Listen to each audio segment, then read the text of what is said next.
That's the battery in here, and I close it, and I get my little earring, and I put it in here, slip it in here. I hear a little music on, beep, beep, beep, beep. That means it's working. I put it over here. Now, that's about 10 years old, okay? That's 10 years No, old? no, this is about 5. The later, this is the latest one, I understand.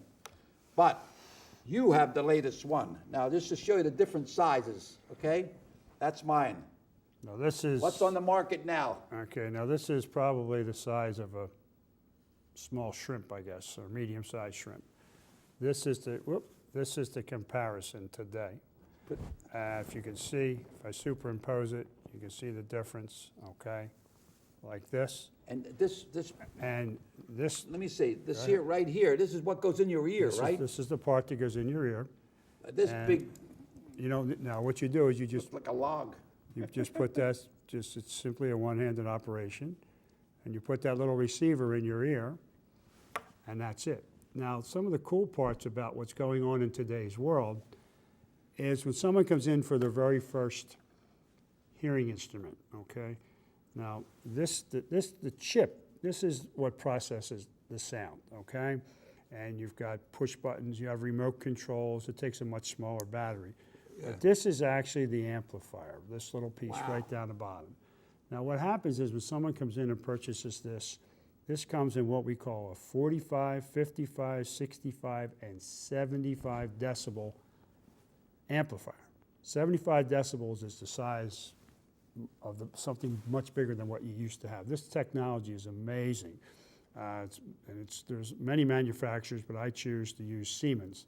Now what happens is, you sell this to someone, and let's say a couple years from now, they're just not hearing quite as well, and you don't have the ability to make it any louder, because what happens is when you make them too loud, they start to whistle, okay? So what you do... Yeah, that's another thing. Mine don't whistle. The No, first none of one I them- had whistled. None of the newer ones will whistle. So what happens is you literally take, there's a little pin here that holds this in, you take this one out, and then you put the next stronger one on, you put it in the patient's ear, you go to the computer, you reprogram everything. So now, instead of someone having to buy another hearing aid, all they have to buy is the piece that goes in their ear, which is a couple $100. So in the old days that you've been wearing, you remember years ago, you wear a hearing aid for 3 years, you have to get another one because it was not strong enough or blah, blah, blah. Right. This hearing aid literally will last for years and years and years because this The only thing had to be removed is that cord. right here, the part that goes in your ear comes off of here, you put another one on, a stronger one, and that's it. And they also come with rechargeable batteries, and the newer technology today, What number batteries? this is a number 10, this is the smallest 10? one. Right. Yeah, mine is 13. 13, which lasts about 15 days, these last Yeah. about 5. But the neat part is, with the newer technology, they come with rechargeable batteries, that you never have to buy batteries. No, they got the next technology. You don't It's have to here, buy- it's here now.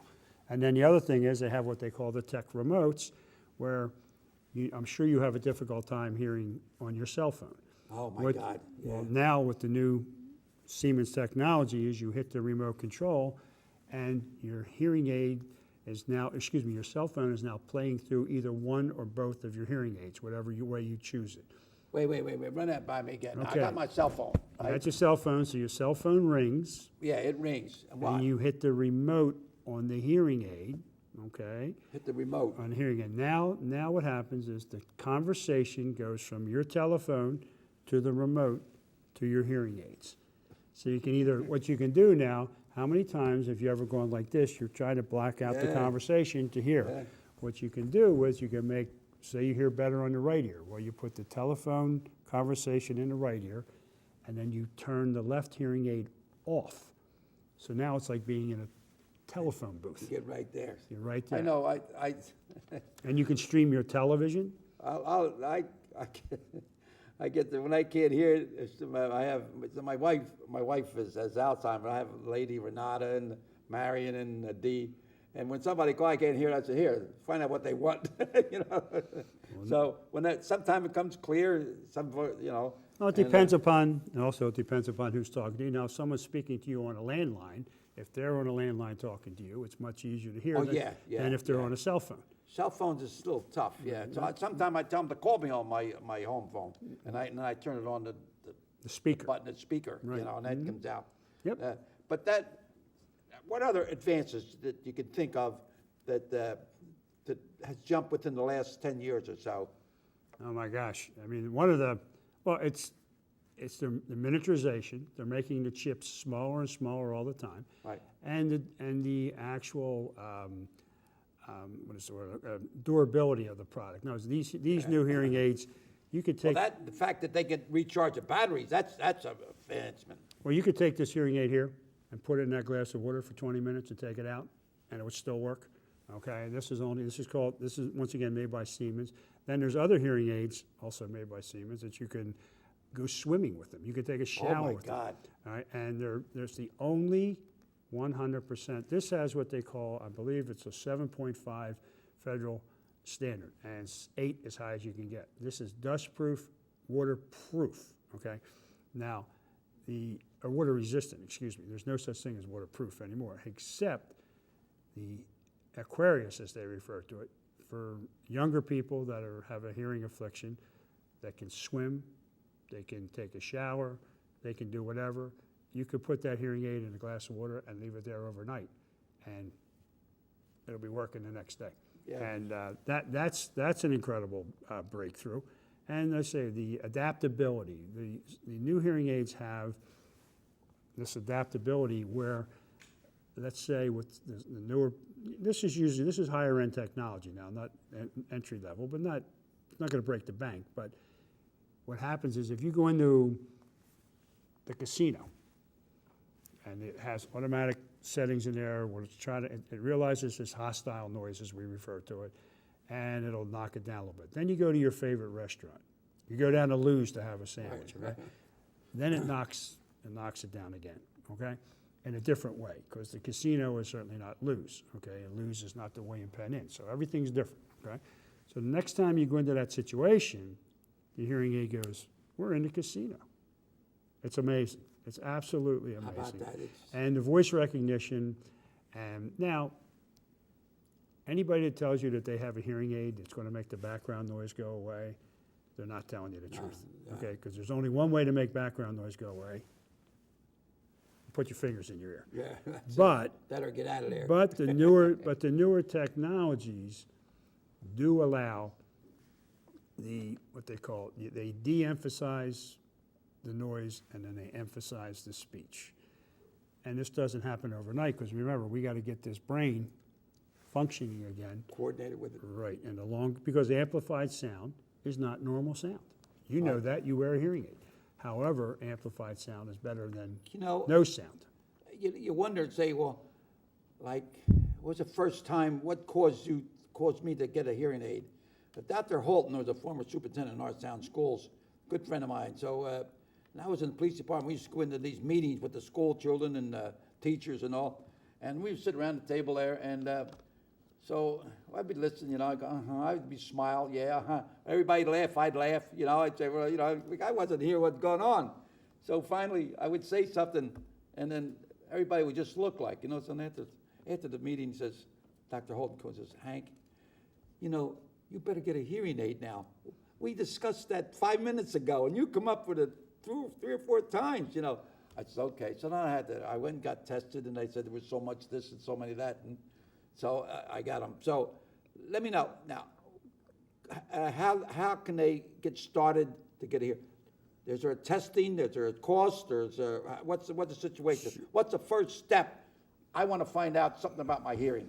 Okay, well, it's funny. Just to back it up a second, there's one great story I have. I had a gentleman who owns a construction company, okay? Local gentleman, okay, walks into my place, says, Joe, I want 2 hearing aids right now. And I don't care how much they cost, give me 2 of the best hearing aids. And I'm like, geez, I'm going to call him Fred, which is not his name. I said, gee, Fred, what's going on? He said, I was just sitting with an architect and a client, and I'm going like this when I should have been going like this, and it cost me $40,000. Right. He said, I couldn't possibly go back and tell the guy I didn't hear what he said. Right. So number one, but the process is, you can either go to someone like myself or you go to your family physician. The first thing we do is check your ears to make sure they're clean. If your ears have no serum, no wax buildup, we give you the standardized test, and the test, the parameters of the test are laid out by the Pennsylvania Department of Health. Everybody that does what I do has to be licensed by the Pennsylvania Department of Health. So then you do the test, and then after the test, you sit the patient or client, sit the client down, and you show him what he's missing, what he's not missing. And I always give people good, better, best, whatever, because guess what? If you buy this hearing aid for $500, or you buy a $500 hearing aid and it works, then it's worth the money.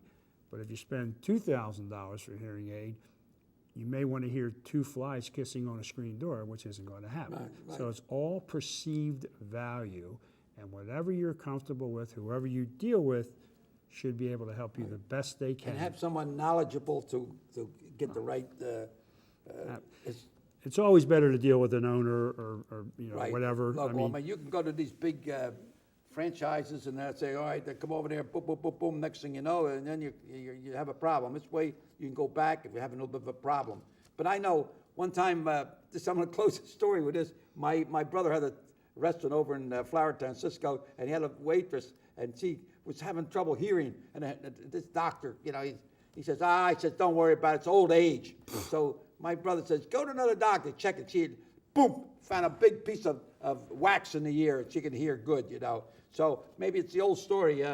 Give yourself a young doctor and an old lawyer, and you never go wrong. So give me a last thing closing up. Last thing to close it up, I just want to tell you that hearing loss causes social isolation, causes social withdrawal. Yeah. Mom doesn't want to come over for dinner, okay? And also poor comprehension. If you can't hear, you can't concentrate, all right? So, no matter what it is, to hear better is to live better. Right. It's no one would walk around with not being able to see, because you can't ask your wife when you're driving a car to yell when the light turns red. Right. But you can ask somebody to repeat 100 times, okay? So and hearing aids do work. There's no question about that. And, sometimes some people are mean to people again. They say, what? And they get mad because, I have to repeat it 2 times. So I just tell them, I didn't hear it. Repeat it. Okay. So we'll repeat. We're finished. The half hour is over. All right. Thank Doctor, you very much. Now, Main Street, Norristown. We got a lot of good things going on in Norristown. So, you know what? What's his name? Lawrence Welks. Lawrence Welks says, keep a song in your heart.